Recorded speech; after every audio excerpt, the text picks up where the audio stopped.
आज हम जानेंगे गर्भ की प्रार्थना। जब विचार समाप्त हो जाएं, तब प्रार्थना कैसे करें? क्योंकि आइडियाज आर वेरी इंपॉर्टेंट। अगर आइडियाज ही खत्म हो जाए, तो हमें क्या करना होगा, कैसे प्रार्थना करना होगा? चलिए इस वीडियो में जानते हैं।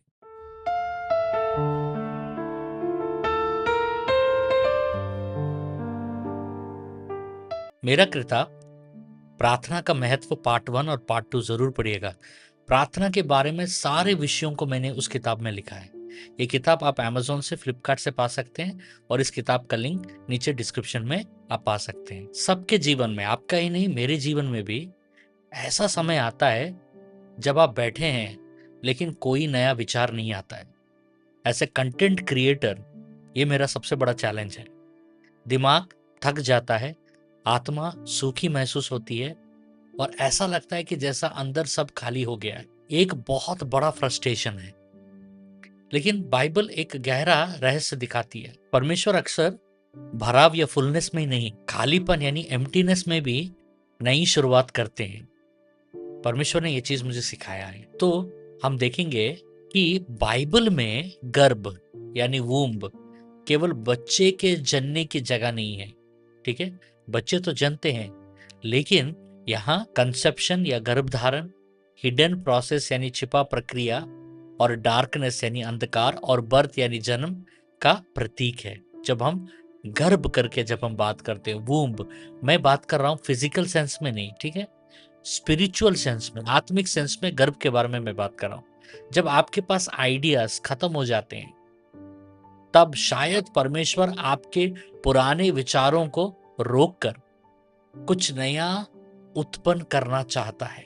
ठीक है, इसलिए सबसे पहले शून्यता का चिन्ह को समझिए। The incubation phase. उत्पत्ति ग्रंथ का 1 का 2 में पृथ्वी बेडौल और सुनसान पड़ी थी और गहरे जल के ऊपर अंधियारा था। इस वचन को ध्यान से एनालाइज कीजिएगा। ठीक है, यहां परमेश्वर ने डार्कनेस या अंधकार को समस्या नहीं माना जैसे हम मानते हैं। हमारे जीवन में अंधकार का समय आ गया तो हम उसको समस्या मानते हैं। उन्होंने उसे शुरुआत का स्थान बनाया, इज अ बिगिनिंग प्लेस। जब आपका मन खाली हो जाता है, एम्प्टी हो जाता है, तब वही स्थान डिवाइन कंसेप्शन का स्थान बन जाता है। वहीं से दिव्य विचार उत्पन्न होना शुरू होते हैं। ठीक है, बहुत लोग तुरंत घबरा जाते हैं, पैनिक करने लगते हैं। मेरे पास आइडियाज नहीं है, खत्म हो गया है, मैं खत्म हो गया हूं, मुझे समझ में नहीं आ रहा, लगता है मेरा कैरियर खत्म हो गया है। लेकिन कभी कभी परमेश्वर मानवीय प्रयास यानी ह्यूमन एफर्ट को खाली करने का तरीका होता है डिवाइन रेवलेशन। लेकिन कभी कभी परमेश्वर ह्यूमन एफर्ट यानी मानव प्रयास को खाली करता है ताकि डिवाइन रेवलेशन, दैविक प्रकाशन जन्म ले सके। इसलिए इस सीजन में केवल रिजल्ट के लिए मत प्रार्थना कीजिएगा, सीड यानी बीज के लिए प्रार्थना कीजिएगा। कैसा प्रार्थना करना है? हे पिता, मेरा मन खाली है, लेकिन मैं इस खालीपन को तेरे सामने गर्भ की तरह प्रस्तुत करता हूं। तेरा आत्मा मेरे अंधकार पर मंडराए, यीशु के नाम से। ठीक है, दूसरा और एक चीज है, बांझपन का रहस्य को समझिए, द एलिजाबेथ स्ट्रैटेजी को। लूका का 1 का 7 में एलिजाबेथ बांझ थी करके बाइबल लिखा गया है। बाइबल में कई महान लोगों के जीवन में ऐसा डेस्टिनीज हुआ है। ऐसी स्त्रियों से जन्मी जो नेचुरल रूप में असंभव स्थिति में थी। ठीक है, जैसे सारा, हन्ना या एलिजाबेथ। इम्पॉसिबल स्टेज पे थे ये लोग, क्योंकि ये लोग और जनने के स्थान में ही नहीं थे। क्यों? क्योंकि परमेश्वर ऐसा जगह कार्य करना पसंद करता है जहां मानव का शक्ति समाप्त हो जाता है। अगर आपके जीवन में सारे दरवाजे बंद हो गए, तो अभी मिरेकल का टाइम है। जब आपके अंदर आइडियाज नहीं बचते हैं, तब आप अपने इंटेलिजेंस, समझदारी पर नहीं, परमेश्वर के वाचा पर निर्भर होना सीखिए। यही कारण है कि बहुत जन ये महसूस करते कि कई बार सबसे पावरफुल सीजन आपके सबसे ड्राई सीजन के बाद आता है। इसलिए आपको ऐसा प्रार्थना करना चाहिए, हे पिता, जैसे तूने बांझ गर्भ खोला, वैसे ही मेरी क्रिएटिविटी का भी गर्भ खोल। जहां मैं समाप्त हूं, वहीं तो आरंभ कर, यीशु मसीह के नाम से। यहाँ पर द मेरीज प्रिंसिपल, मरियम का समर्पण को भी समझना पड़ेगा हम लोग को। लूका का 1:38 वो क्या कहती है? वो कहती है तेरे वचन के अनुसार मेरे लिए हो। ठीक है, मरियम ने पूरा प्लान नहीं मांगा, यही हम गलती करते हैं। पूरा प्लान चाहिए हमें, उसने केवल सरेंडर किया। जो भी प्लान था परमेश्वर का, जो भी योजना था, उसको मरियम ने अपने आप को समर्पित किया।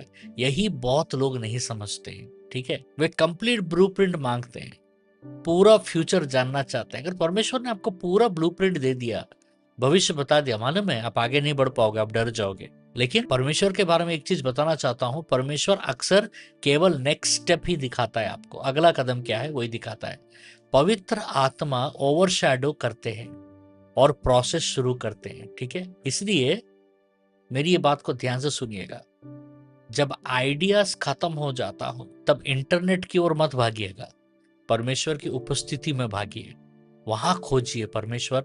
अब बताइए, उस शांत में, साइलेंस में बैठिए और पवित्र आत्मा को बोलिए, पवित्र आत्मा मुझे क्या करना है, मुझे एक आइडिया चाहिए। चाहे वो क्रिएटिव आइडिया हो, चाहे वो फाइनेंशियल आइडिया हो, चाहे आपके जीवन में कोई बड़ा डिसीजन लेना हो।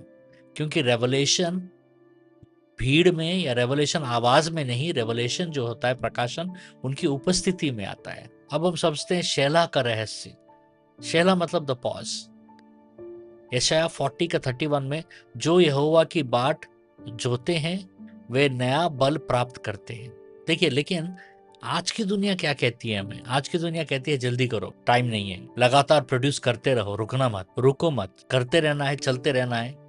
ऐसे भी बोलते हैं कि करते रहो, वरना तुम्हारा व्यूज गिर जाएगा, सब्सक्राइबर कम हो जाएंगे, या तुम्हारा बिजनेस नहीं चलेगा। लेकिन बाइबल क्या दिखाती है कि इंतजार भी एक आत्मिक प्रक्रिया है। ठीक है, मन्ना के बारे में जब हम देखते हैं तो मन्ना भी तब आया जब लोग उस रेगिस्तान में परमेश्वर के ऊपर आधारित थे।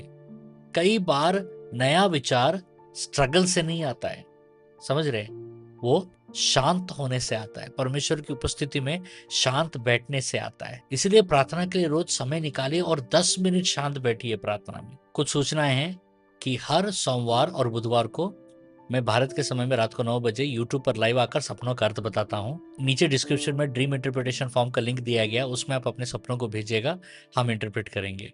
और हर महीना का पहला शुक्रवार को हमारा 12 घंटा का प्रार्थना होता है, सुबह 7 से शाम को 7 बजे तक। हजारों के तादाद में लोग आते हैं ऑनलाइन में, और कई चिन्ह, चमत्कार और भविष्यवाणियां होते हैं। हमारे साथ जरूर जुड़िएगा। और हर शुक्रवार को भारत के समय में रात को 9 बजे हमारा चंगाई और भविष्यवाणी प्रार्थना होता है। भारत के समय में रात को 9 बजे हमारे साथ जरूर जुड़िएगा उस प्रार्थना में। अगर आपका कोई प्रेयर रिक्वेस्ट है, प्रार्थना का निवेदन है, तो नीचे डिस्क्रिप्शन में प्रेयर रिक्वेस्ट फॉर्म का लिंक दिया गया है, उसमें आप अपने प्रार्थना को भेजिएगा। क्योंकि हमारा सोमवार, मंगलवार, बुधवार और बृहस्पतिवार, मंडे, ट्यूसडे, वेडनेसडे और थर्सडे 7 बजे से, भारत के समय में 7 बजे से 9 बजे तक, 7 to 9, 3 घंटा हमारा टीम आपके भेजे हुए प्रेयर रिक्वेस्ट को लेकर ऑनलाइन में आकर प्रार्थना करते हैं।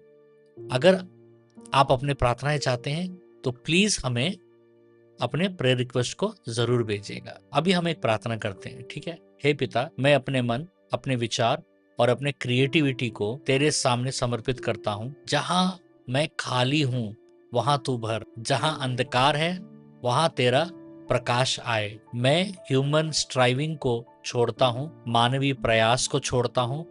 मैं पवित्र आत्मा के अधीन में आता हूँ और पवित्र आत्मा की ओवरशैडोइंग को ग्रहण करता हूँ। मेरे अंदर दिव्य आइडियाज का कॉन्सेप्शन दे। हर डर, हर कंपैरिजन, हर डिस्ट्रैक्शन को मैं यीशु के नाम से हटाता हूँ। मुझे ताजा मन्ना दे, मुझे नया प्रकाशन दे, और जो तू मेरे अंदर उत्पन्न करे मैं उसे पूरा करने की शक्ति भी दे। यीशु मसीह के नाम में, आमीन। अब ये रहा इनाम के लिए आज का सवाल। सवाल को ध्यान से सुनिएगा। बाइबल में किस स्त्री ने तेरे वचन के अनुसार मेरे लिए हो कहा है? एक लाइन में भी जवाब दे सकते हैं, और पहले 3 सही जवाब देने वालों में से 2 जन को मेरा लिखा हुआ किताब W वॉरफेयर इनाम में मिलेगा, और किताब बाय पोस्ट आपके घर आएगा। परमेश्वर आपको बहुत आशीष दे।